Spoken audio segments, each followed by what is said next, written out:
அனைவருக்கும் வணக்கம். ஆடி பிறந்திருக்கு. பழமொழி சொல்லுவாங்க, ஆடிப்பட்டம் தேடி விதை அப்படின்னு. அது ஆடிப்பட்டம் தேடி ஆவணிப்பட்டம் வச்சா வண்ணணுமா? பல வருஷம் பூரா காய்கிற மாமரம் வந்துடுச்சு. எல்லா வருஷத்துல 365 நாட்களும் எல்லாமே விளையிற அளவுக்கு நம்முடைய சயின்ஸ் மாறி இருக்கு. அப்படி இன்னும் அதெல்லாம் பழைய விஷயத்தெல்லாம் நினைச்சிட்டு உட்காந்துருக்கிறது பைத்தியகார்த்தனம் இல்லையா? ஆடிப்பட்டம் தேடி விதை ஒரு இயக்கம் அப்படின்றதுக்கு காலசூத்திரம் அப்படின்னு பேர். அதுல அந்த புக்கு எழுதணும் பொழுது காலசூத்திரம் ஒரு புக்கு. இந்த காலசூத்திரத்தோட மரங்களும் பேசுது. இந்த காலசூத்திரத்துல 8 நிலை இயக்கங்கள் முன்னிலை வகிக்குது. பிரளயம், பிரவாகம், வக்ரம், பௌசகம், காலசாலி, கலிநர்தனம், மாயா, மதியின் ரூபம், அறிவின் உருவம். மதி ரூபான அறிவின் உருவம்னு அர்த்தம். இந்த அறிவின் உருவத்தை கொண்டு மரங்கள் பேசுகின்றன என்பதை உணர முடியும். இந்த மரங்கள் பேசுகின்றன அப்படின்றது என்னன்னா, பருவகால பயிர்கள் அப்படின்னு இதுக்கு பேரு. எல்லா நேரத்திலையும் எல்லையா விளைவிக்கிறது நம்முடைய ஒரு தேவை அப்படின்ற சரியா இருக்கலாமே தவிர எனர்ஜெட்டிக்கான ஃபுட்டா அப்படின்றது கேள்வியா மாறிடும். கடுமையான பனிகாலம் முடியுது. பனிகாலம் முடிஞ்ச உடனே இளம் வெயில் தொடங்குது. கடுமையான வெயில் அதிகமாகுது. பனி விஷத்தன்மை கொண்டது. வெயில் அந்த பனியை இலக்கி மண்ணுக்கு உரமாக்கும். கடுமையான வெயில் என்ன பண்ணுனா விஷத்தன்மையை அதிகமாக்கும், பூஸ்டிங் பண்ணி விட்டுரும். இந்த பருவ சூழல்ல ஆடிக்காற்றில் அம்மியும் பறக்கும். காத்துன்றது உங்களுக்கு எனக்கு மட்டும் சொந்தம் இல்லையே. மனுஷனுக்கு மனுஷன் ஜாதி இருக்குது. தண்ணி என்ன ஜாதி, மண் என்ன ஜாதி, வெப்பம் என்ன ஜாதி, காத்து என்ன ஜாதி, எல்லாத்தையும் கொடுக்குற வானம் என்ன ஜாதி. ஜாதி இருக்குது, அது எல்லாருக்கும் இருக்குது ஜாதி. மண் 9 ஜாதியை சேர்ந்தது. தண்ணி 11 ஜாதி ஆகிருக்குது.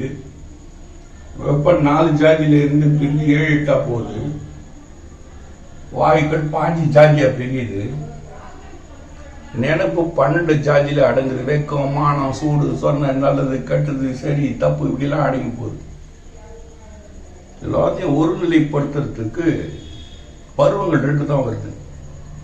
ஒன்று உத்திர அயனம், வடபுலத்தின் இயக்கம். 2 தட்சிண அயனம், தென்புற இயக்கம்னு பேரு. அப்ப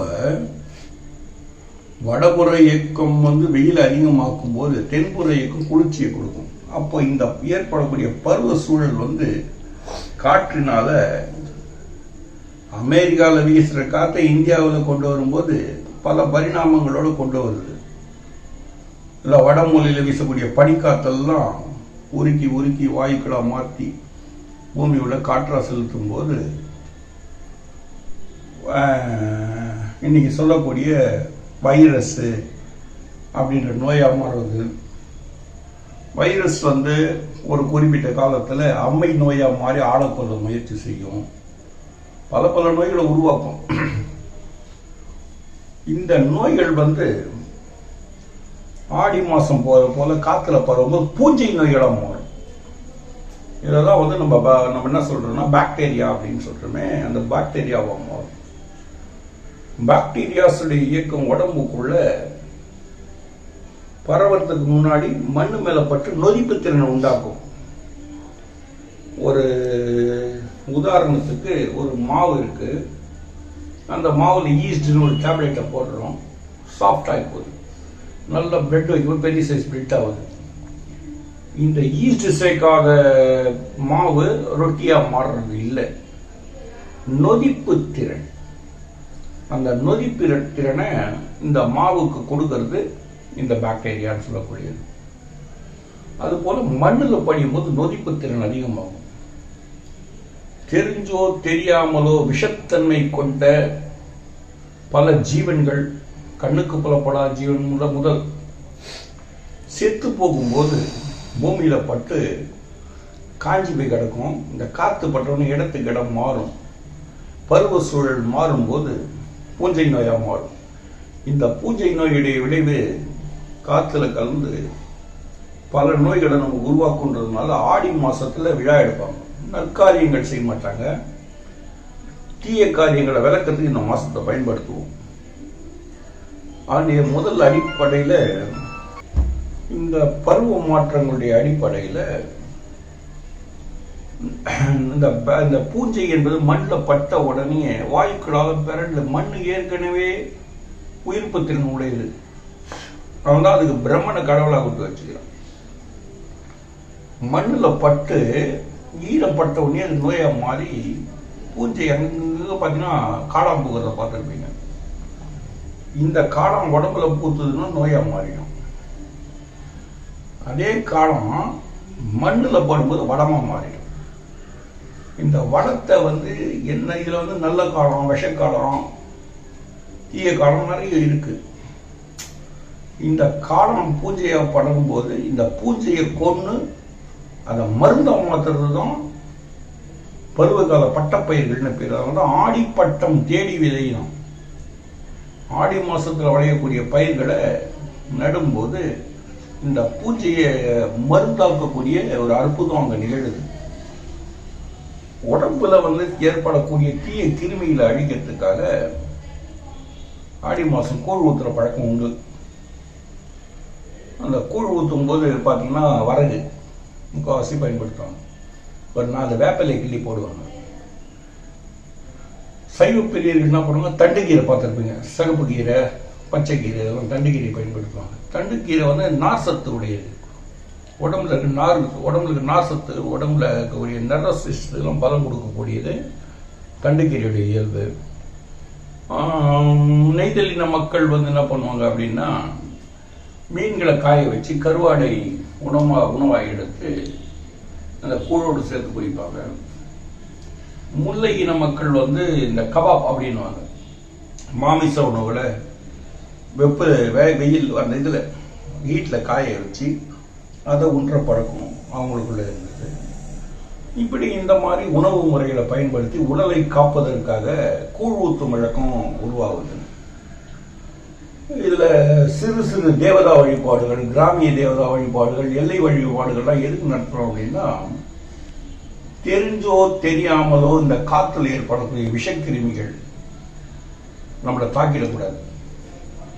ஒரு 1.5 கிலோமீட்டர் ஸ்கொயர் சரௌண்டுக்கு இந்த காற்று மாறும் தன்மை கொண்டதா இருக்கும். இந்த ஆடி மாசத்துல ஒரு கிராமத்துடைய எல்லைன்றது 1.5 கிலோமீட்டர், 1.5 கிலோமீட்டர் ஸ்கொயர் இங்க 1.5 மாறும். இதுக்குள்ளதான் கிராமங்கள் அமையும். அந்த இடங்கள்ல சில பகுதிகளை பயன்படுத்துவாங்க. அது மனதின் திறத்தை அகத்திலிருந்து வெளிப்படுத்து மந்திரிகம்னு பேர் வச்சிட்டாங்க. விஷமூலிகைகளை வச்சு இந்த ஊர் மக்களை தட்டுறது, இல்லைன்னா விஷமூலிகைகள் பரவற திசைகள்ல கோயில் கட்டி அந்த இடத்துல இந்த கோழி போன்ற ஜீவன்களை பலி கொடுத்து ரத்தத்தை தெளிக்கிறது, மஞ்சளை கால் கையில பூசிக்கிறது, வீட்டு வாசல்ல மஞ்சள் தெளிக்கிறது, சாணத்தை கொண்டு பூசி முழுகிறது, அரிசி மாவுகள்ல கோலம் விடுதல், வாசல்கள்ல வேப்பலை கட்டுறது. மஞ்சள் நிறம் எப்பவுமே ஆன்டிபயோட்டிக். மஞ்சள் என்பது ஒரு அற்புதமான வரம், ஆன்டிபயோட்டிக். இந்த பயிர்களெல்லாம் இப்போ பயிர் பண்ணால் தை மாதம் போல் விளைச்சலுக்கு வரும். 6 மாதம் தூங்கும். அது விதை உறக்கம் கொடுக்கணும். நெல் உமியில் போட்டு படுக்க வச்சு தூங்க வச்சுருவாங்க.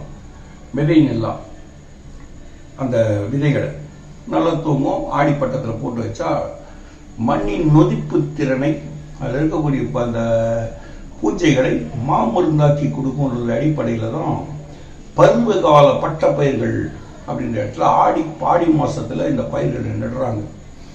ஆடிப்பட்டம் தேடி, இதை பத்தி ஒரு பெரிய டேட்டாவே இருக்கு. இதுல இந்தந்த மாதங்கள் இந்தந்த பயிர்கள் விளையும், இந்தந்த பயிர்கள் இந்தந்த மாதத்துக்கு தேவையான நோய்களை தீர்க்குன்றதெல்லாம் நம்ம ஒரு புக்காக எழுதி கொடுக்குறோம் சீக்கிரத்துலேயே. அப்போ நான் பேச வர்றது முழுக்க புரியும். இது ஒரு அவுட்லைன் தான். ஏன்னா உட்காந்து மணிக்கணக்கில் பேச முடியாது, அதுக்காக சொல்கிறேன்.